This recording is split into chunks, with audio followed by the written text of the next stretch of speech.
പ്രിയപ്പെട്ടവരെ, നിങ്ങളിൽ ഭൂരിഭാഗം പേരും ഈ പാട്ട് കേട്ടിട്ടുള്ളവരാണെന്ന് എനിക്കറിയാം. ONV കുറിപ്പ് എഴുതിയാന്നല്ലേ ഇതുവരെ വിചാരിച്ചേ?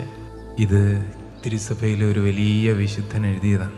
ഒരു വലിയ കടലിടുക്കിലേക്ക് കപ്പല് ആഴ്ചകളോളം കുടുങ്ങി കിടക്കുക, പലേർമ എന്ന് പറയുന്ന കടലിടുക്ക്. ഈ ജോൺ ഹെൻറി ന്യൂമാൻ ഇംഗ്ലണ്ട് വിട്ട് കാഴ്ചകൾ കാണാൻ പോയതാ. ആഴ്ചകൾ കടന്നുപോയി. കപ്പലിന്റെ മുകൾ വശം ഡക്കില് ഇദ്ദേഹം കയറി നിൽക്കുക. വലിയ മൂടൽ മഞ്ഞ് വന്ന് മൂടിയിരിക്കുന്നു. ഒന്നും കാണാനില്ല. മുന്നോട്ട് പോകാൻ പറ്റുന്നില്ല. കപ്പൽ നങ്കൂരിട്ട് അവിടെ തന്നെ കിടക്കുക. ഒരു കടലിടുക്കില് വലിയ സങ്കടമായി.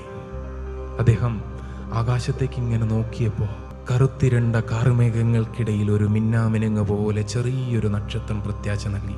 വലിയ സാഹിത്യകാരനായിരുന്നുകൊണ്ട് അദ്ദേഹത്തിൻ്റെ അന്തരാത്മാവിൽ സത്യപ്രകാശത്തിലേക്ക് കടന്നു പോകുന്നതിന് വേണ്ടി, യഥാർത്ഥ പ്രബോധനം അദ്ദേഹത്തിൻ്റെ മനസാക്ഷിക്കുള്ളിൽ സ്വീകരിക്കുന്നതിന് വേണ്ടി അദ്ദേഹം ലോക ക്ലാസിക്കുകളിൽ